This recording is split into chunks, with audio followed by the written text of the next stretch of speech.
अस्सलाम वालेकुम स्टूडेंट्स। आज स्टूडेंट हमारा टॉपिक है characteristics of sound. Chapter number 11 sound का पिछले लेक्चर में हमने डिटेल में ओवरव्यू ले लिया था। हमने ये प्रूफ किया था कि साउंड एक वाइब्रेटिंग बॉडी से प्रोड्यूस होगा और इसके अलावा साउंड को हमेशा मटीरियल मीडियम की नीड होती है प्रोपेगेट करने के लिए, एंड साउंड की वेव्स लॉन्गिट्यूडनल नेचर रखती हैं। ठीक है स्टूडेंट, आज हमने कवर करना है टॉपिक कैरेक्टरिस्टिक्स ऑफ साउंड, और जिसमें सबसे पहली कैरेक्टरिस्टिक्स है हमारे पास लाउडनेस।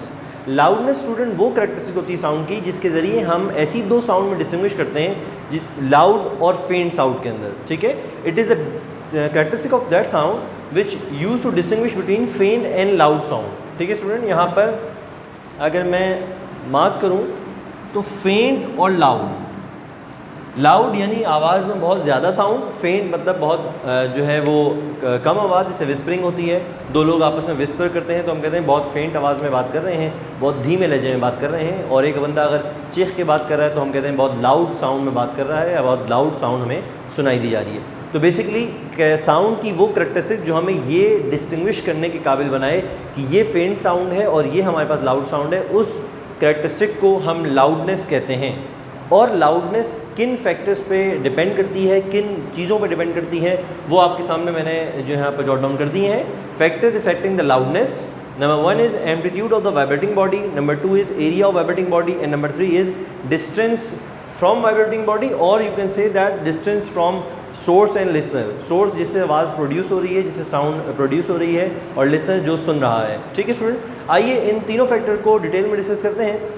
सबसे पहला फैक्टर है एम्पलीट्यूड ऑफ वाइब्रेटिंग बॉडी, और फैक्टर ये है कि जब आपकी वाइब्रेटिंग बॉडी का एम्पलीट्यूड ज़्यादा होगा तो आपकी लाउडनेस ज़्यादा होगी। It means loudness varies directly with the amplitude. ठीक है, if your vibrating body has higher amplitude of vibration then the loudness will be more. ठीक है, and if your amplitude is smaller, larger और lesser, then you can say that your loudness will be decreased. अब इस बात को कैसे समझा जाए? इस बात को ऐसे समझा जाएगा, मैं आपको एग्जांपल के थ्रू समझाऊंगा। अगर एक ड्रम है, ड्रम को आप जो है वो बजाते हैं, अगर ड्रम को आप फोर्सफुली हिट करेंगे तो ड्रम की जो मेम्ब्रेन है वो ज़्यादा वाइब्रेट करेगी, यानी उसका एम्पलीट्यूड ज़्यादा होगा। एम्पलीट्यूड से मुराद बच्चों ये होता है, फॉर एग्जांपल यहाँ पर मैंने एक वेव बनानी है, ये एक मीन पोजीशन है, और मैं आपको एक ड्रम की एग्जांपल दूंगा। ठीक है, ये ड्रम है मेरे पास। आप सब ने अपनी लाइफ में ड्रम देखा होगा, अक्सर शादी ब्याह के मौके पर जो है वो इस तरह की चीज़ें आपको देखने को मिली होंगी। ये मेरे पास एक ड्रम है, और ड्रम को अगर मैं ड्रम स्टिक से फोर्सफुली हिट करूँगा तो आपको पता है this is the membrane of drum. अगर मैं फोर्सफुली इसको हिट करूँगा तो मेम्ब्रेन ज़्यादा ऊपर जाएगी और ज़्यादा नीचे जाएगी। इसका मतलब है कि आपके पास जो एम्पलीट्यूड आएगा वो ज़्यादा आएगा। ठीक है, एम्पलीट्यूड क्या होता है? Maximum displacement from the mean position, इसे कहते हैं एम्पलीट्यूड। ये कब ज़्यादा होगा? जब आप इसको फोर्सफुली हिट करेंगे तो इसकी मेम्ब्रेन ज़्यादा नीचे जाएगा और ज़्यादा ऊपर जाएगा, यानी एम्पलीट्यूड आपकी बॉडी का, वाइब्रेटिंग बॉडी का एम्पलीट्यूड बढ़ जाएगा। और जाहिर सी बात है, आप जितना ज़ोर से मारेंगे उतनी आवाज़ ज़्यादा आएगी। इसका मतलब है जितना वाइब्रेटिंग बॉडी का एम्पलीट्यूड ज़्यादा होगा उतनी लाउडनेस ज़्यादा होगी। इसी के बरक्स अगर आप उसको फोर्सफुली नहीं, हल्का सा आप इसको पुश करेंगे, ड्रम की वाइब्रेशन को हल्का सा एक ड्रम स्टिक इस पर हैमर करके इसको हल्का सा पुश करेंगे तो आपके पास एम्पलीट्यूड क्या पता यूं करके आए। वाइब्रेट तो तब भी करेगा, चूँकि वाइब्रेटिंग बॉडी वाइब्रेट करेगी, आपके पास यूं करके आएगा। ठीक है, एम्पलीट्यूड यानी आपका स्मॉलर होगा। अगर आप उसको फोर्सफुली हिट नहीं करते हैं तो आपका एम्पलीट्यूड बहुत छोटा होगा और आपको साउंड भी बहुत कम आएगी। जबकि इसके बरक्स अगर आप देखें, आप ड्रम को फोर्सफुली हिट करेंगे तो उसका जो मेम्ब्रेन है, जो सरफेस ऑफ द ड्रम होती है, वो ज़्यादा वाइब्रेट करेगी और उसका एम्पलीट्यूड ऑफ वाइब्रेशन बहुत ज़्यादा होगा। तो this example shows that if the amplitude of vibrating body increases the loudness will increase. ठीक है, और अगर हमारे पास एम्पलीट्यूड ऑफ वाइब्रेटिंग बॉडी कम होगा तो लाउडनेस भी हमारे जो साउंड है उसकी कम होगी। सेकेंड फैक्टर स्टूडेंट देखें, सेकेंड फैक्टर में हमारे पास है एरिया ऑफ वाइब्रेटिंग बॉडी, यानी जितना वाइब्रेटिंग बॉडी का एरिया ज़्यादा होगा उतनी आपके पास लाउडनेस भी ज़्यादा होगी। इस बात को मैं कैसे यहाँ पर एक्सप्लेन करूँ? इसको यूँ देख सकते हैं हम, एक बड़ा ड्रम है मेरे पास और एक मेरे पास छोटा सा ड्रम है। ठीक है, साइज़ की बात करूँगा मैं, ड्रम का साइज़ है, एक छोटे ड्रम पे मैं ड्रम स्टिक मार रहा हूँ और एक बड़ा ड्रम है मेरे पास, दोनों पर मैं सेम फोर्स अप्लाई कर रहा हूँ, यहाँ पर भी सेम फोर्स अप्लाई करूँगा, यहाँ पर भी सेम फोर्स अप्लाई करूँगा। और आपसे अगर पूछा जाए बताएं ज़्यादा गूंज के और बड़ी आवाज़, लाउड आवाज़ आपको कब सुनाई देगी, तो आप स्टूडेंट यही कहेंगे सर जो बड़ा ड्रम है उस पर आप हल्का सा भी पुश करें तो बड़ी आवाज़ आ रही है, लेकिन यहाँ पर आप अगर इसको ड्रम स्टिक यहाँ पर फोर्सफुली यहाँ पर एग्जर्ट करते हैं तो हमारे ड्रम से कम आवाज़ आएगी, यानी लाउड आवाज़ नहीं आएगी as compare to big drum. जो इसकी साउंड है वो कम लाउडर होगी, जबकि इसकी साउंड मोर लाउड होगी, लाउडनेस बहुत ज़्यादा होगी इसमें। इससे ये बात प्रूव होती है कि जो वाइब्रेटिंग एरिया है इसका वाइब्रेटिंग एरिया इसकी मेम्ब्रेन होगा, ठीक है, इसका वाइब्रेटिंग एरिया इसकी मेम्ब्रेन होगा। लिहाजा दोनों ड्रम्स की अगर मैं एग्जांपल लूँ ड्रम 1 एंड ड्रम 2, तो आप कहेंगे सर ड्रम 2 का वाइब्रेटिंग एरिया बहुत कम है, लिहाजा आवाज़ भी कम आ रही है, लाउडनेस बहुत कम है, जबकि ड्रम जो 1 है हमारे पास उसका वाइब्रेटिंग एरिया बहुत ज़्यादा है, और जितना वाइब्रेटिंग एरिया होगा आपको आवाज़ उतनी ज़्यादा आएगी। इसका मतलब हुआ हमने सेकंड फैक्टर को जो है स्टडी कर लिया है कि loudness varies directly with area of vibrating body. जैसे जैसे आप वाइब्रेटिंग एरिया, मैंने ड्रम की एग्जांपल ली, आप कोई और एग्जांपल भी ले सकते हैं। आप ये एग्जांपल भी ले सकते हैं कि एक ट्यूनिंग फॉक है और ट्यूनिंग फॉक को अगर आप रबर पैड पे हिट करते हैं तो उसमें से वाइब्रेशन आएंगी, आपको आवाज़ सुनाई देगी, लेकिन उसी वाइब्रेटिंग ट्यूनिंग फॉक को अगर आप किसी बेंच पे रख देंगे, वर्टिकली किसी बेंच पे रख देंगे तो बहुत ज़्यादा साउंड करेगा, क्योंकि अब वो वाइब्रेशन कहाँ चली गई है, उस पूरे बेंच पे चली गई, तो उसका एरिया बहुत ज़्यादा है। लिहाजा वाइब्रेटिंग बॉडी का एरिया बढ़ने के साथ साथ आपकी लाउडनेस बढ़ना स्टार्ट हो जाती है। आइए स्टूडेंट नेक्स्ट फैक्टर पे चलते हैं, which is distance from source and listener और distance from the vibrating body. जितना आप वाइब्रेटिंग बॉडी से दूर जाते जाएंगे उतनी लाउडनेस कम फील होगी आपको, ठीक है, और जितना आप यानी आस्ता आस्ता आपको जो वॉइस है वो फेंट होना शुरू हो जाएगी। मैं इसकी मिसाल यूँ देता हूँ कि फॉर एग्जांपल जो है वो एम्बुलेंस जो है यहाँ से जा रही है मेरे पास से, और एम्बुलेंस का सायरन बज रहा है, ठीक है, मैं जब मेरे करीब से गुजरेगी एम्बुलेंस तो मुझे बहुत लाउड साउंड लगेगा कि बहुत लाउडली जो है वो सायरन की आवाज़ आ रही है, लेकिन जैसे जैसे वो एम्बुलेंस जो है मुझसे दूर जाती जाएगी या मैं उससे दूर जाता जाऊँगा, इसका मतलब है डिस्टेंस बढ़ रहा है एक सोर्स और लिसनर के दरमियान, तो आस्ता आस्ता वो आवाज़ मेरे कानों में कम होती रहेगी, कम होते होते वो एक वक्त आएगा वो आवाज़ फेंट हो जाएगी और वो आवाज़ पे मुझे नहीं आएगी। इसका मतलब ये कि as we increase the distance between the vibrating body और between the source and listener the loudness will decrease, ठीक है स्टूडेंट, यानी ये इन्वर्सली प्रोपोर्शन है। बाकी दोनों फैक्टर हमारे पास डायरेक्टली प्रोपोर्शन थे, आप देख सकते हैं loudness decreases with increase in distance from vibrating body. जितना आप वाइब्रेटिंग बॉडी से दूर जाएंगे उतना आपका जो है लाउडनेस वो कम होती रहेगी। इस तरह स्टूडेंट हमने लाउडनेस का कंप्लीट जो है पैकेज यहाँ पर कंप्लीट कर लिया है। एक दफ़ा फिर से लाउडनेस देख लेते हैं। लाउडनेस वो कैरेक्टरिस्टिक है जो फेंट और लाउड साउंड में आपको डिस्टिंग्विश करती है, ठीक है। फेंट का मतलब है बहुत धीमे धीमे लहजे में जो बात करते हैं या कम लाउडनेस में बात की जाती है उसे फेंट वॉइस कहते हैं, और लाउडनेस के साथ यानी बहुत लाउड बात की जाए तो उसे कहते हैं इंक्रीज लाउडनेस, और उसमें हम डिस्टिंग्विश करते हैं with the help of loudness. अब चलते हैं स्टूडेंट हम नेक्स्ट कैरेक्टरिस्टिक की तरफ, which is pitch of the sound. Next हमारे पास यहाँ देख सकते हैं pitch of the sound is the next characteristics और the second characteristic of sound. क्या होता है ये पिच? जिस तरह लाउडनेस में हम दो ऐसे साउंड में डिस्टिंग्विश करते हैं जो लाउड और फेंट होते हैं, इसी तरह पिच ऑफ द साउंड ऐसे दो साउंड में डिस्टिंग्विश करती है हमारे पास जो श्रिल और ग्रेव होते हैं। यानी श्रिल से मतलब है बारीक आवाज़ और ग्रेव से मतलब है भारी आवाज़। देखें साउंड का लाउड और फेंट होना ये नहीं है होता कि श्रिल है या ग्रेव है। लाउड साउंड मैन की भी हो सकती है, वुमेन की भी हो सकती है, फेंट साउंड वुमेन की भी हो सकती है, मैन की भी हो सकती है, ठीक है। जबकि श्रिल और ग्रेव जो है हमें बताता है कि आवाज़ कितनी बारीक है और कितनी भारी आवाज़ है। श्रिल का मतलब होता है बारीक आवाज़, ग्रेव का मतलब होता है भारी आवाज़, ठीक है। यानी पिच वो कैरेक्टरिस्टिक है साउंड की जो हमें श्रिल और ग्रेव वॉइस में डिस्टिंग्विश करती है, ये बताती है कि ये श्रिल वॉइस है और ये ग्रेव वॉइस है, उसे हम पिच का नाम देते हैं। और पिच सिर्फ और सिर्फ डिपेंड करती है एक ही फैक्टर मैंने मेंशन किया है, and that is frequency. Pitch depends on frequency, and as frequency increases the pitch of the voice is also increases, ठीक है। यानी साउंड की जो पिच है वो तब आपकी इंक्रीज होगी जब आपकी फ्रीक्वेंसी इंक्रीज हो रही है। अब for that purpose you have to know what is frequency, और आप ये अच्छे से जानते हैं स्टूडेंट की फ्रीक्वेंसी किसे कहते हैं। Frequency is the number of waves, number of cycles, number of revolutions पर सेकेंड, ठीक है। पर सेकंड के अंदर जो नंबर ऑफ रेवोल्यूशन होती है, नंबर ऑफ साइकिल्स होती हैं, उसे हम फ्रीक्वेंसी कहते हैं। जितनी भी आपकी फ्रीक्वेंसी हाई हो जाएगी, जब भी आपकी फ्रीक्वेंसी हाई होगी इसका मतलब आपकी पिच बहुत ज़्यादा है, आपकी जो साउंड की वॉइस है उस वॉइस की पिच बहुत ज़्यादा होगी अगर आपकी फ्रीक्वेंसी बहुत ज़्यादा है। अब हम देखते हैं कि अगर फ्रीक्वेंसी ज़्यादा हो या पिच साउंड की ज़्यादा हो तो साउंड श्रिल होता है या ग्रेव होता है। तो आइए देखते हैं स्टूडेंट, यहाँ पे मेंशन है कि हायर द पिच, जितनी ज़्यादा हाई होगी pitch higher will be the frequency, उतनी ज़्यादा फ्रीक्वेंसी होगी। एंड वाइस वर्सा, इसका मतलब जितनी कम फ्रीक्वेंसी होगी उतनी कम पिच होगी, या जितनी कम पिच होगी उतनी कम फ्रीक्वेंसी होगी। इसका डायरेक्ट रिलेशन है, पिच का फ्रीक्वेंसी से डायरेक्ट रिलेशनशिप है। आप यूँ भी लिख सकते हैं कि आप पिच जो है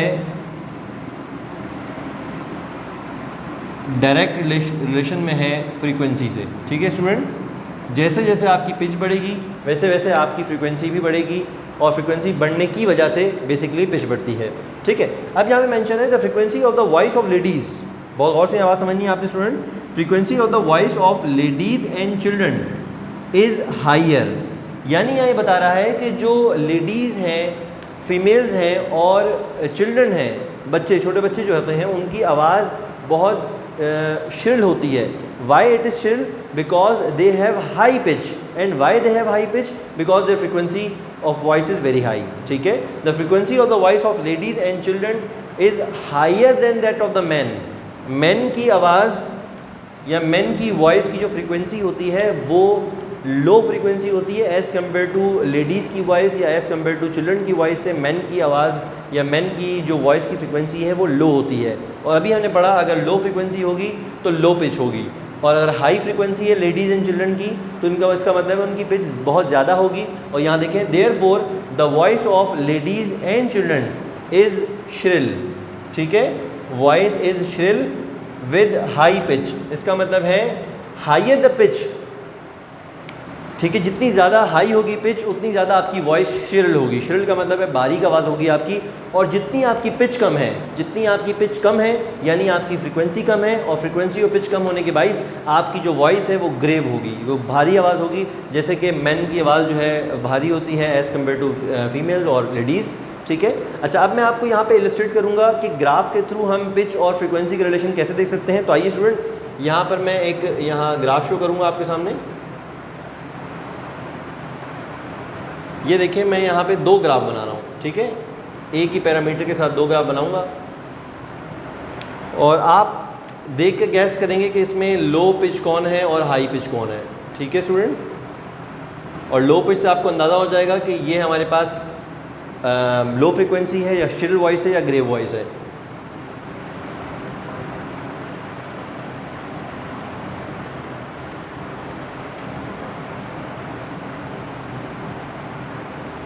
यहाँ पे स्टूडेंट मैंने दो वेव्स बनाई हैं आपके सामने। ठीक है, आपने गैस करना है किसकी फ्रीक्वेंसी ज़्यादा है। अगर हम ये सपोज करते हैं कि ये जो मैंने पूरी वेव बनाई है ये एक टाइम के अंदर, एक सेकंड में यूनिट सेकंड में ये वेव प्रोसीड हुई हैं। ठीक है स्टूडेंट, यहाँ से यहाँ तक जो टाइम गुजरा है, अगर मैं आपसे कहूँ कि ये टाइम बराबर है 1 सेकंड के, तो आप कहेंगे कि सर नंबर ऑफ़ वाइब्रेशंस पर सेकंड, एक सेकंड में जितनी वाइब्रेशन होती है उसे हम फ्रीक्वेंसी कहते हैं। तो आप अगर काउंट करना चाहें तो काउंट कर सकते हैं। इधर आप देखें तो 1 वाइब्रेशन, 2 वाइब्रेशन, 3 वाइब्रेशन और 3 वेव्स, 4 वेव्स एंड 5 वेव्स। यहाँ पर हमने 5 वेव्स कंप्लीट की हैं, किस में? एक सेकंड में। तो आप कहेंगे सर इसकी फ्रीक्वेंसी बहुत ज़्यादा है। फ्रीक्वेंसी का मतलब होता है number of waves, number of cycles पर सेकेंड और नंबर ऑफ़ वाइब्रेशंस पर सेकेंड। और यहाँ पर अगर आप देखें, अगर ऊपर मैं इसको यहाँ पे लगा दूँ तो आप देखें ऊपर एक वेव, 2 वेव, तो आप कहेंगे सर यहाँ पर फ्रीक्वेंसी कम है, 2 हर्ट्ज़ है, और यहाँ पे 5 हर्ट्ज़ है। आप मुझे ना फिगर में आंसर बता सकते हैं कि सर वैल्यूज़ में आंसर बता सकते हैं, न्यूमेरिक वैल्यूज़ में, कि सर यहाँ पे 1 2 3 4 5 वेव्स हैं, लिहाजा सर इसकी फ्रीक्वेंसी, इस पार्ट की फ्रीक्वेंसी मैं यहाँ मेंशन करूँगा। आप कह सकते हैं कि सर इसकी फ्रीक्वेंसी 5 हर्ट्ज़ है। ठीक है, और इसकी फ्रीक्वेंसी 1 वेव, 2 वेव, सर इसकी फ्रीक्वेंसी है आपके पास 2 हर्ट्ज़, क्योंकि नंबर ऑफ़ वेव्स पर यूनिट सेकंड पर unit time is known as frequency. इसकी फ्रीक्वेंसी ज़्यादा है, इसकी फ्रीक्वेंसी कम है। अब अगर मैं आपसे पूछूं, बताएं, दोनों ग्राफ को देखते हुए बताएं, और बोर्ड में सवाल आता है, ख़ासतौर पे आगा खान बोर्ड के स्टूडेंट्स इससे जो है वो बाखबर रहें कि इस तरह के सवाल वो देते हैं, कॉन्सेप्चुअल सवाल होते हैं कि आपको फ़िगर दी जाएगी और पूछा जाएगा, बताएँ, इस फिगर को देख के बताएँ कि किस ए फिगर और बी फिगर, मैं आपको ये नाम देता हूँ, a figure and B figure, देख के बताएं किसकी फ्रीक्वेंसी ज़्यादा है। ये वैल्यूज़ नहीं दी जाएंगी, आप देख के बताएंगे कि इसकी फ्रीक्वेंसी ज़्यादा है। अगर मैं आपको टाइम भी ना लिख के दूँ तब भी आप मुझे देख के बता सकते हैं कि सर अगर मैं एक लाइन फॉलो करूं तो इसमें ज़्यादा वेव्स हैं, इसमें कम वेव्स हैं। जिसमें ज़्यादा वेव्स होंगी वो उसकी फ्रीक्वेंसी ज़्यादा होगी, जिसमें कम वेव्स जनरेट हुई हैं उसकी फ्रीक्वेंसी कम होगी। तो यहाँ पे आप कहेंगे सर जिसकी ज़्यादा फ्रीक्वेंसी होती है उसकी पिच ज़्यादा होती है। तो हाई पिच किसकी होगी स्टूडेंट? हमारे पास हाई पिच फिगर बी की होगी, हाई पिच, और लो पिच फिगर ए की होगी, लो पिच। क्यों लो पिच है? क्योंकि लो फ्रीक्वेंसी है। Due to high frequency high pitch, due to low frequency low pitch. आपने देखा स्टूडेंट, ये हमने फॉलो किया है, higher the pitch higher will be the frequency. अब अगर आपसे पूछा जाए बताएं दोनों नोट्स के अंदर में से श्रिल कौन है और ग्रेव कौन है, तो आप स्टूडेंट क्या कहेंगे? जिसकी फ्रीक्वेंसी ज़्यादा है, जिसकी पिच हाई है, वो श्रिल वॉइस होती है। ये हाई पिच वाली हमारे पास श्रिल वॉइस होगी, जबकि लो पिच वाली हमारे पास ग्रेव वॉइस होगी। यहाँ स्टूडेंट हमारे पास पिच का कंप्लीट टॉपिक यहाँ पर ख़त्म हुआ है। जब भी आपसे पूछा जाएगा पिच क्या होती है तो आप बताएंगे वो कैरेक्टरिस्टिक है साउंड की जो श्रिल और ग्रेव वॉइस में डिस्टिंग्विश करती है। किस पे डिपेंड करती है? तो सिर्फ फ्रीक्वेंसी पे डिपेंड करती है। Higher will be the frequency, higher will be the pitch, and if the pitch is high then the sound will be shrill. और अगर पिच आपकी लो है, फ्रीक्वेंसी आपकी लो है, तो साउंड आपकी ग्रेव कहलाएगी। तो इस तरह स्टूडेंट हमने second characteristic of sound which is pitch हमने कंप्लीट कर लिया है। और अब हम जाएंगे third characteristic of sound, quality of sound. ठीक है student, third characteristics quality of sound हमारे पास। दोनों कैरेक्टरिस्टिक पढ़ने के बाद हम चल रहे हैं क्वालिटी की तरफ। क्वालिटी एक स्पेशल कैरेक्टरिस्टिक ऑफ साउंड की स्टूडेंट्स, जिसमें हम डिस्टिंग्विश करते हैं दो ऐसे साउंड में जिनकी लाउडनेस भी सेम होती है और पिच भी सेम होती है। अब आप इसको यूँ समझने की कोशिश करें कि अगर दो सेम लाउडनेस और सेम पिच की वॉइस अगर मुझे सुनाई दी जा रही हैं और फिर भी मैं उनमें डिस्टिंग्विश कर रहा हूँ कि ये वॉइस इसकी है और ये वॉइस इसकी है, इसका मतलब है ये साउंड की वो कैरेक्टरिस्टिक है जिसे हम क्वालिटी कहते हैं। It means it's a quality of a sound. Example में यहाँ पर बल्कि हम पहले डेफिनेशन पढ़ लेते हैं कि quality is that characteristic of sound by which we can distinguish between two sounds of same loudness and pitch. यानी ऐसे दो साउंड जिनकी लाउडनेस भी सेम हो और पिच भी सेम हो, उनमें अगर हम डिस्टिंग्विश कर लें तो लिहाजा वो कैरेक्टरिस्टिक हमारे पास क्वालिटी कहलाती है। यानी it means it's a quality of a sound. जैसे कि एक बहुत छोटी एग्जांपल जो आप सबको पता है और आप सब रोज़ ऑब्जर्व करते हैं कि आपके घर में आपके जो है ब्रदर एंड डैड अगर वो कोई बात करते हैं तो आप पहचान जाते हैं। If you are standing outside the room और डिस्कशन अंदर आपके ब्रदर एंड आपके डैड अंदर डिस्कशन करें तो you know that it's your brother's voice और it's your dad voice. It means it's basically quality of a sound कि आप क्वालिटी से पहचान देंगे ये इस बंदे की वॉइस है, ये इस बंदे की वॉइस है, तो this is known as the quality. यहाँ पे मैंने जो एग्जांपल ली है वो मैंने दो म्यूज़िकल इंस्ट्रूमेंट की ली है, जैसे कि एक है पियानो और एक है मेरे पास फ्लूट। दोनों के दोनों म्यूजिकल इंस्ट्रूमेंट हैं। जब पियानो बजेगा तो आपको पता चल जाएगा ये पियानो बज रहा है, जब फ्लूट बजेगा तो आपको पता चलेगा ये फ्लूट बज रहा है। इवन आप उसे देख ना रहे हो, आपको कहीं बाहर से आवाज़ आ रही हो या आपको रूम के अंदर से आवाज़ आ रही हो, आप रूम के बाहर खड़े हो, तब भी आप इनमें ज़रूर डिस्टिंग्विश करेंगे। तो मेरे एग्जाम्पल में यही लिखा है कि we can distinguish between the notes of piano and flute being played inside the room while you are standing outside. अगर आप रूम के आउटसाइड हैं और आपको नहीं पता अंदर क्या है और अंदर से आपको आवाज़ आ रही है म्यूजिकल इंस्ट्रूमेंट्स की, तो यू कैन ईजिली डिस्टिंग्विश कि ये पियानो बज रहा है या ये फ्लूट बज रहा है, and that distinguish is known as the quality of sound. मैंने यहाँ पर फर्दर और भी कोशिश की आपको समझाने के लिए, इलस्ट्रेशन दिखाई है आपको इधर वेव्स फॉर्म में, कि आप देख सकते हैं ट्यूनिंग फॉर्क, फ्लूट और क्लैरिनेट। मैंने 3 इंस्ट्रूमेंट लिए हैं, तीनों के तीनों जो हैं ये 2 म्यूजिकल इंस्ट्रूमेंट हैं। ये ट्यूनिंग फॉर्क आपको पता है हम एक्सपेरिमेंटल प्रैक्टिस में यूज़ करते हैं। It is also a vibrating body जिससे हम साउंड प्रोड्यूस करते हैं। इन तीनों को वाइब्रेट किया है और वाइब्रेट करने के नतीजे में इन तीनों से साउंड निकला है। उन साउंड की जो वेव फॉर्म है आपके सामने मैंने बना दी है। तीनों की लाउडनेस सेम है, तीनों की पिच सेम है। ठीक है, फिगर किससे आपको अंदाज़ा हो रहा है, तीनों की लाउडनेस भी सेम है, तीनों की पिच भी सेम है। लाउडनेस कैसे पता चल रहा है कि इसका सबका एम्पलीट्यूड मैंने बराबर शो करने की कोशिश की है, आप देख सकते हैं, और इनकी जो नंबर ऑफ वेव्स है वो भी मैंने तकरीबन इक्वल रखी है। इसका मतलब है कि तीनों लगभग उनकी जो वो लाउडनेस है और पिच है वो सेम है, लेकिन फिर भी आप इनको डिस्टिंग्विश करते हैं ड्यू टू देयर नोट्स। ठीक है, आप देख सकते हैं तीनों की वेव फॉर्म जो है वो डिफरेंट है। इसकी वेव फॉर्म अलग है, इसकी वेव फॉर्म अलग है, इसकी वेव फॉर्म अलग है, and due to that wave form they can easily be distinguish. आप इसकी क्वालिटी की बेस पे इसको डिस्टिंग्विश करते हैं, and that is all about the quality of sound. ठीक है स्टूडेंट, यहाँ पर हमने तीसरी कैरेक्टरिस्टिक भी ख़त्म कर ली है, जिसमें हमने सीखा कि हम साउंड ऐसे साउंड को, दो ऐसे साउंड को जिनकी लाउडनेस भी सेम हो और पिच भी सेम हो, हम उन्हें भी डिस्टिंग्विश कर सकते हैं। एंड किस कैरेक्टरिस्टिक के ज़रिए इसको डिस्टिंग्विश करेंगे, which is quality of sound. ठीक है स्टूडेंट, अब हम जाएंगे नेक्स्ट और I think it is last characteristic of sound which is intensity of sound. The fourth characteristic of sound is intensity. और बेसिकली स्टूडेंट्स इंटेंसिटी एक physical quantity है हमारे पास, ठीक है, जिसे हम एक्यूरेटली मेजर कर सकते हैं। एक फिजिकल क्वांटिटी है, इसका बाकायदा एक फॉर्मूला भी है और एक यूनिट भी है, हम आपको समझाएंगे अभी। सबसे पहले चलते हैं इसकी डेफिनेशन की तरफ कि what is intensity of sound. तो basically student intensity of sound को अगर आप एक्सप्लेन करना चाहें तो उसकी शिद्दत कह सकते हैं, साउंड की शिद्दत, और इसका एक फॉर्मूला है बेसिकली ये होता है साउंड एनर्जी। जब भी आप साउंड ट्रैवल करेगा तो basically sound is form of energy which travel in form of waves. हमेशा साउंड ट्रैवल करता है सोर्स टूवर्ड लिसनर, सोर्स से लिसनर की तरफ मूव करता है साउंड, और जब साउंड मूव करता है तो बेसिकली साउंड एनर्जी है और एनर्जी की फॉर्म में वो ट्रैवल करता है। डेफिनेशन इसकी है कि साउंड एनर्जी पासिंग पर सेकेंड, एक सेकेंड में जो साउंड की एनर्जी पास हो रही है परपेंडिकुलर एरिया से in a direction of propagation of wave, उसे हम इंटेंसिटी ऑफ साउंड कहते हैं। रीड कर लेते हैं इसको।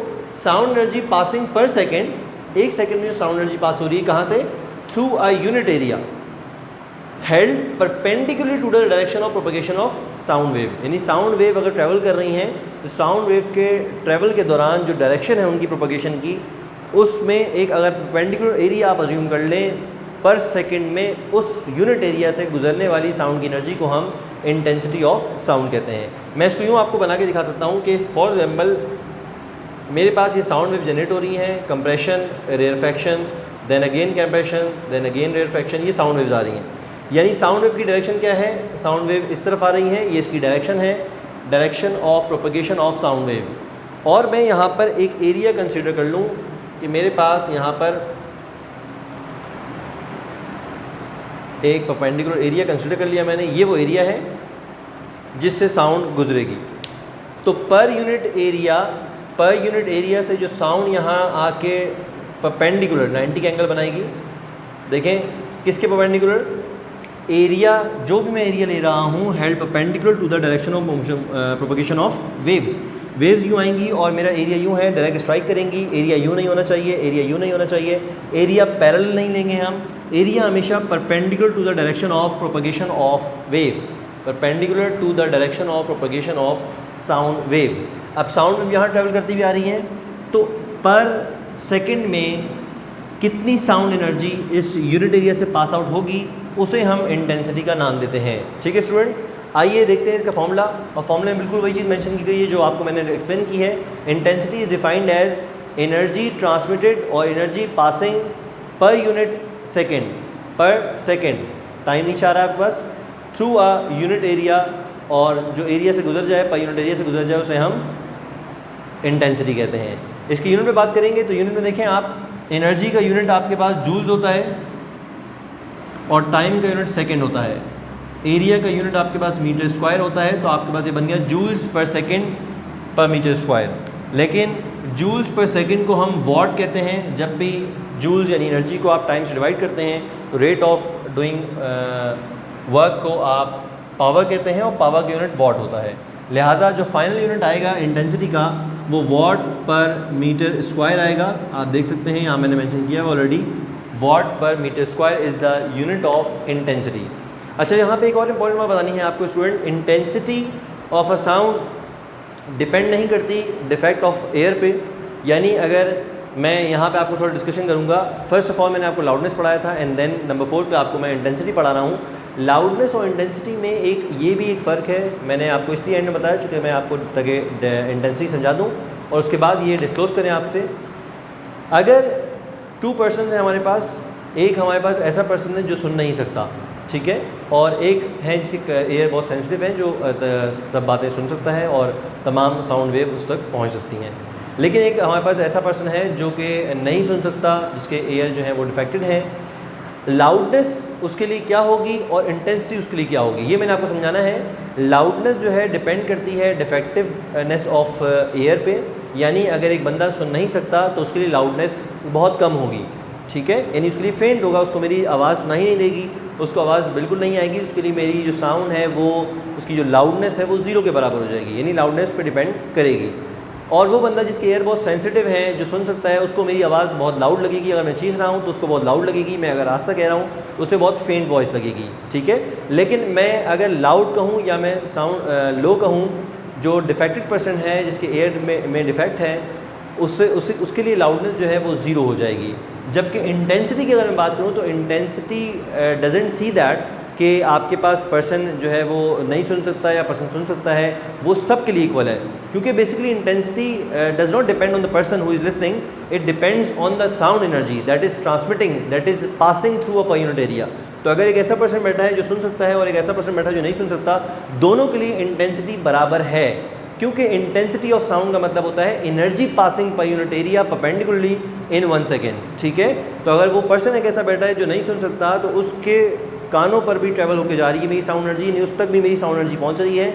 और जो पर्सन सुन सकता है, जिसके एयर सेंसिटिव है, उस तक भी मेरी साउंड एनर्जी पहुंच रही है। मेरी साउंड एनर्जी दोनों तक पहुंच रही है। और अगर पर यूनिट टाइम में वो एरिया को पास आउट कर रही है वो एनर्जी, इसका मतलब है इंटेंसिटी मेरी दोनों के लिए है। लिहाजा ये बात कन्फ्यूजन अपने ध्यानों में क्लियर कर लें। बहुत दफ़ा आखिर मोड में सवाल रेज़ किया जाता है एज अ रीज़न कि बताएं इंटेंसिटी और लाउडनेस में अगर हम एक केस ऐसा लें कि एक पर्सन जो है इसके एयर बहुत सेंसिटिव है और एक पर्सन के एयर डिफेक्टेड है, तो बताएं इसमें लाउडनेस और इंटेंसिटी का क्या किरदार होगा। जो स्टूडेंट लाउडनेस तो उसके लिए कम हो जाएगी जो नहीं सुन सकता, और जो सुन सकता है उसके लिए लाउडनेस ही रहेगी। लेकिन इंटेंसिटी दोनों के लिए सेम रहेगी, क्योंकि इंटेंसिटी साउंड एनर्जी होती है जो पास आउट होती है पर यूनिट एरिया एंड पर इन अ यूनिट टाइम। तो यहाँ पर हमने अपने इंटेंसिटी के टॉपिक को कम्प्लीटली वाइंड अप कर लिया है। अब स्टूडेंट आज की क्लास में हम यहीं अपने लेक्चर को रखेंगे। आज हमने कैरेक्टरिस्टिक ऑफ साउंड पढ़ी है और चारों कैरेक्टरिस्टिक को हमने इन डिटेल फैक्टर्स के साथ पढ़ा है। और इवन आपको कुछ यहाँ पर मैंने कैरेक्टरिस्टिक्स की फिगर से भी आपको इलस्ट्रेशन दी है कि आप समझ सकें और तमाम कैरेक्टरिस्टिक को अपने जहनों में बिठा सकें। होपफुली आपको आज का लेक्चर पसंद आया होगा और तमाम चीज़ें समझ में आई होंगी आपको। इंशाल्लाह नेक्स्ट क्लास में आपको नए टॉपिक के साथ मिलेंगे which is sound intensity level. तब तक के लिए स्टूडेंट इजाज़त दें। अल्लाह हाफ़िज़।